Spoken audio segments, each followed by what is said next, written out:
वसुदेव जी ने यह बात कहा तो ये देखना, वसुदेव जी वैसे भी आपको बता दें ज्योतिषी थे, ज्योतिष विद्या जानने वाले थे, मित्र हैं, जानते थे कि ये अगर बोल रहे हैं तो कोई कोई बात है। और दूसरी बात, आप किसी मित्र के यहाँ जाके रुकना चाहें, वो प्रेम से न रुकना चाहे तो वहाँ आदमी रुकना भी कम चाहता है। एक चीज और हमको बता दें, कभी कभी ऐसी जगह होती है जहाँ कोई गलत भी कह दे तो बहुत लोग नाराज भी नहीं होते। हमारे यहाँ शास्त्र में आया है कि बातु लघुता अभिवसमातवारे ये नहीं बोलही वचन समारे। जिसके जीवन में कभी कभी तो इनको छोड़ दीजिए, जिसके जीवन में बहुत सुख आ जाता है वो भी बोलते बोलते कुछ ज्यादा बोल जाता है, या किसी के जीवन में बहुत विपत्ति आती रहती है तो व्यक्ति इतना दुखी होता है कि कभी कभी जो न बोलना चाहिए वो बोलता। इसलिए महाराज नंदराय जी नाराज नहीं हुए, उन्होंने को कहा कि इनके जीवन में इतनी विपत्ति आई है, दुखी व्यक्ति है, कह दिए होंगे, लेकिन फिर भी उन्होंने सोचा ये कह तो ठीक ही रहे, हमें चलना चाहिए गोकुल। इधर से गोकुल के लिए तैयार हुए और उधर से देखना घूमते घूमते पूतना पहुंच गई है। चिकंसेना प्रहिता घोरा पूतना बाल घातिनी, और कहते हैं किसी सुंचकार निघनंती पूरा ग्राम ब्रजादिशो। वो तो नगर नगर गांव में जाके बच्चों को मारते हुए पहुंच गई। गोकुल जिस समय पहुंची है, और गोकुल ये देखना एक चीज और आपको बता दें, किसी ने पूछा आखिर पूतना तो रहती थी मथुरा में, लेकिन ये गांव गांव देश देश में इसको ये कैसे पता चलता था कि इनके यहाँ लड़का हुआ है। जहाँ लड़का हुआ है 10 दिन के अंदर का लड़का उसको मान रही ना, 10 दिन से ज्यादा की लड़के को नहीं मान रही। जो 10 दिन के अंदर के जो लड़के हैं उन्हीं के वध करने में लगी है। तो उसे कैसे पता चलता है कि इनके यहाँ बालक पैदा हुआ है।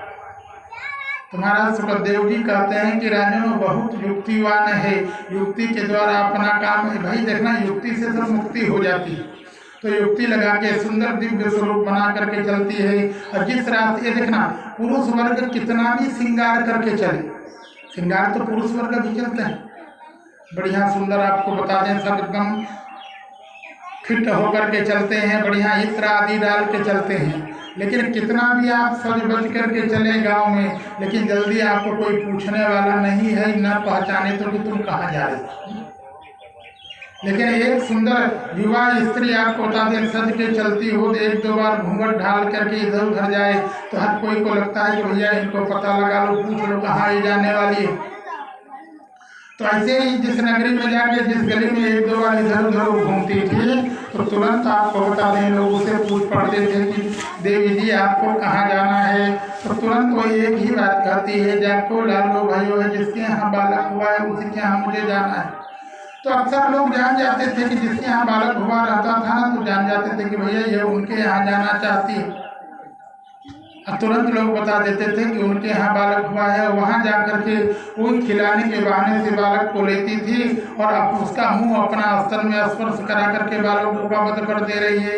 इसी क्रम में जिस समय वो पहुँच गई भगवान के यहाँ, और भगवान के यहाँ तो उस समय यह पहुँची है कि इसके पहुँचने के समय कह रहे हैं कि सब ये करके सखियाँ जब अपने अपने घर लौट चुकी थी तो यशोदा मैया ने भी मन में विचार किया कि सब लोग भाई आकर के मिल करके चली गई हैं, तो चलो मैं भी अपना कुछ काम धाम कर लूँ। तो भगवान को दूध आदि पिलाने के बाद भगवान को पालने में डाल दी कि कान लाला थोड़ा सा सो जाए तो घर का मैं काम निपटा। और जिधर जैसे ही घर का काम निपटाने के लिए गई इतने में पूतना आ गया। देखकर जितने पूतना आई है तो भगवान पालने में है, माता जी वहाँ है नहीं, घर के काम धंधा में चली गई हैं काम करने के लिए। लेकिन पूतना ने आकर के भगवान को देखा, उसको माता जी से मतलब भी नहीं है, उसको तो मेन मतलब है बालक को उठा करके इसके मुंह में स्तन लगा दो, विष लगा दो, ये मर जाए। पूतना देख करके प्रसन्न हो गई, चलो कोई नहीं है, जल्दी से मैं अपना काम निपटा लूंगी। और भगवान ने भी पूतना को देखा। ये देखना एक चीज आपको बता दें, हम भी भगवान का दर्शन करने जाते हैं, ठाकुर जी भी हमारा दर्शन करते हैं, लेकिन हमारे दर्शन करने का नजरिया क्या है ये महत्व का होता है। पूतना भी भगवान का दर्शन कर रही है, लेकिन आज उसका कल्याण, क्योंकि उसका नजरिया ठीक नहीं। वो आज भगवान का दर्शन करने के लिए नहीं गई, वो तो भगवान को मारने के लिए गई है। अगर कोई श्रद्धा के साथ में, भक्ति के साथ में भगवान का दर्शन करता है, उसका अलग प्रभाव होता है। ठाकुर जी तो कहते हैं कि कोई श्रद्धा से, भक्ति से अगर मेरा दर्शन कर ले, तो दर्शन करने मात्र से उसका कल्याण कि मम दर्शन फल अपरमय अनुपा अजीव पावनी सहज स्वरूपा। उसे तो कहते हैं कि सहज स्वरूप को कहते हैं, जो जीव का यथार्थ स्वरूप है, परमात्मा में मिला हुआ जो परमात्मा का अंश है, वो परमात्मा की तरह परमात्मा को प्राप्त करके भगवान का दर्शन करके हो जाता है। लेकिन आज पूतना भगवान का दर्शन करते हैं, फिर भी इसकी मन की कलमस्ता गई नहीं। तो भगवान ने कहा, चलो पूतना, तुमने देखा तुम्हारी वृत्ति तो गड़बड़ है, लेकिन आपको बता दें भगवान की वृत्ति कभी गड़बड़ नहीं होती। ठाकुर जी हर समय आपको बता दें जीवों के ऊपर दया करने वाले होते हैं। तो भगवान ने कहा, तुम देखिए तुम्हारी वृत्ति गड़बड़ है, इसलिए तुम्हारे में तो कुछ सुधार आने वाला नहीं है, लेकिन अगर मैं प्रेम से देख दूँ तब भी तुम ठीक हो जाओ। तो भगवान उसको ये देखना, जब जिसको ठीक करना चाहते हैं तब भगवान सद्बुद्धि देते हैं। अब भगवान को लगा इसको ठीक करना नहीं है, इसका जल्दी उद्धार करना है, इसलिए भगवान ने कहा इसको बहुत देखना ठीक नहीं, भाई हो सके ज़्यादा देखें, दया आ जाए। भगवान बड़े कृपालु हैं, भगवान दयालु हैं, इसलिए भगवान ने आंख बंद कर लिया। कोई तो कहते हैं भगवान ने इसलिए आंख बंद कर लिया। भगवान ये देखना, भगवान भी इस संसार में जो जिस प्रकार से करता है उसके साथ उसी प्रकार का व्यवहार करना चाहते हैं। भगवान गीता में स्वयं कहते हैं कि ये यथा मां प्रपद्यन्ते तां तथैव भजाम्यहम्। भगवान कहते हैं जो हमारे साथ में जैसा व्यवहार करता है, तो भगवान ने कहा कि बताओ तुम हमको मारने आई हो, तो भाई तुम हमको मारना है तो हमको भी तुमको मारना है। भाई भगवान का तो नियम है, जैसा तुम करोगे वैसा तुम्हारे साथ व्यवहार हो। दूसरी बात, भगवान ने मन में विचार किया कि देखो तुम्हारा मुंह देखने लायक रहे। देखना, मुंह देखने के लायक होना चाहिए तब मुंह देखते हैं। देखना, जब बहू पहले आती है तो लोग कहते हैं मुंह दिखाइए, रुपया पैसा दे करके उसका मुंह देखते हैं कि हो सकता है आकर के तुम्हारे कुल खानदान की इज्जत को बनाए रहोगे। लेकिन वही अगर ढंग से काम न करे तो लोग कहते हैं कि देख तुम्हारा मुंह देखने लायक नहीं है। और भगवान ने कहा, अरे पूतना, तुम्हारे कर्म तो इस प्रकार से हैं कि बता तुम छोटे छोटे कहते हैं कि अबोध बालकों को वध कर रही हो, इसलिए तुम्हें तेरा मुंह देखने लायक। लोग कहते हैं ना कि इसका मुंह देखना भी पाप है, ऐसे ही भगवान ने मन में विचार करके कहा इसका मुंह देखना भी पाप है, इसलिए देखना नहीं, इसलिए भगवान ने आंखें बंद कर दी। लेकिन भगवान के आंख बंद करने पर भी पूतना मानने वाले नहीं थे, तो गई जाके भगवान को उठा ली और तुरंत जल्दी से अपने स्तन का पान कराने लगी। तो भगवान तो सर्वज्ञ है, भगवान ने देखा, बताओ विष लगा करके आई है और दूध पिलाना चाहती। भाव तो जो दिखा रही है, आडंबर जो दिखा रही है, वो दूध पिलाने का है, लेकिन कहते हैं पिला तो विष रही है। इसलिए भगवान सर्वज्ञ थे, जानते थे, इसलिए पीना नहीं चाहते। और जब भगवान पीना नहीं चाहते तो जबरदस्ती करने लगी कि तस्मिन् तनं दुर्जरवीर्यमुल्बणम् अघोरांकमादाय शिशोर्दधावत। कहते हैं जब भगवान मुँह इधर उधर कर रहे, देखना छोटा बालक भी जान जाता है कि कौन चीज पीने लायक है, कौन चीज। बढ़िया दूध पिलाने लगो तो लड़का उछलने लगता है, लेकिन माताएं जब दवाई का ढक्कन खोलने लगती हैं तो लड़का समझ जाता है कड़वी कड़वी पीने वाला है, तो दवाई के ढक्कन को देख, दवा के उस शीशी को देखते ही वो रोने लगता है।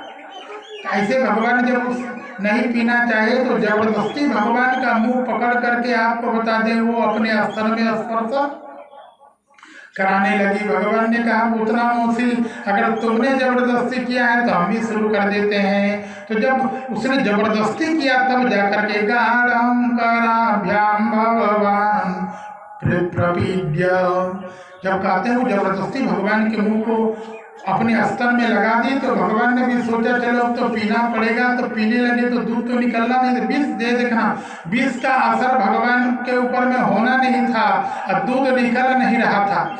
तो भगवान को लगा कि अब इसमें दूध निकालना पड़ेगा, तो जबरदस्ती इतने जोर से भगवान दबाए कि उसको सहन नहीं हुआ। भाई वो स्तन फटने लगा, जब इतना जोर से दबाए कि स्तन फट करके खून निकलने लगा। जब बर्दाश्त नहीं हुआ तो बड़े जोर से चिल्लाती है, छोड़ दे छोड़ दे। कि सामुंच मुंचालमिति प्रभासिनी निष्पीड्यमानाखिल जीवमर्मिणी तो विवृत नेत्रे चरणो भुजो मो प्रस्विन्न गात्राक्षिपतिं रुरोदहा। लेकिन वो बार बार कहती है छोड़ दो, लेकिन भगवान ने छोड़ा नहीं। भगवान ने कहा जब अपना पाली आए तो छोड़ दो कहती हो, जब हम रो करके कह रहे थे कि हमको छोड़ दो तो तुमने हमको नहीं छोड़ा। और आपको बता दें, उसके रक्त के साथ में जिस समय भगवान प्राणों को खींचने लगे हैं, प्राण निकलने लगा तो उसकी बड़ी बड़ी आंखें बाहर निकले, पूरा शरीर पसीना से लथपथ। उसे लगा कि ऐसे तो मैं इसके कुछ नहीं बिगाड़ पाऊंगी। तो उस विषम परिस्थिति में भी भगवान को लेकर के घर से बाहर भाग और अपने असली रूप में देखना। इसका असली रूप जो कहते हैं, असली रूप जो है कहते हैं कि त्रिगाभ्यो तदंतरम, कहते हैं 6 कोस लंबी चौड़ी ये थी। अपने असली रूप में लेकर के आकाश में चले गए और आकाश में जाने के बाद में भगवान ने उसके प्राण को खींच लिया। जब प्राणांत हो गया तब भगवान ने मन में विचार किया कि ये दुष्टा राक्षसी मर तो गई है, लेकिन लगता है मरते मरते हमारे गांव देश को नष्ट कर दे। भाई 6 कोस लंबी चौड़ी आसमान में है, तो पूरे गांव में गिरेगी तो पूरे गांव को चौपट कर देती हो। गिरती तो घर बार से लेकर के सब एक तहसनहस। जैसे कुंभकर्ण के लिए आया ना, मरती उबार कटक संघारा, जिधर कुंभकर्ण गिरा उधर हजारों की संख्या में जाके बंदर भालुओं को नष्ट करने लगा, दबा करके मार डाल रहा है। वैसे भगवान को लगा ये तो पूरे गाँव को नष्ट कर, इसलिए भगवान उसे खींच करके घोर अरण्य में ले गए। दूसरी बात भगवान ने मन में विचार किया, देखना ये भगवान की कृपालुता है, भगवान की दयालुता है। भगवान ने कहा इसने जो किया सो किया, लेकिन एक काम जो इसने किया, एक माँ को छोड़ करके दूसरा कोई नहीं कर सकता। इसने अपना स्तन हमारे मुंह में प्रदान किया है, तो भगवान ने मन में विचार किया ये कर्म माँ का है, चाहे वो नाराज होकर पिलाए या जैसे होकर के पिलाए। कभी कभी देखना जो जन्मदात्री माता होती हैं वो भी लड़का ज़्यादा नटखट करे तो गुस्सा के मारे मारती हैं और उठा करके तब भी पिलाते हैं। तो भगवान को लगा चाहे क्रोध में पिलाए, ईर्षा बस पिलाए, मारने के लिए पिलाए, लेकिन जैसे भी पिलाए इसने माँ वाला कर्म किया। देखा भैया चला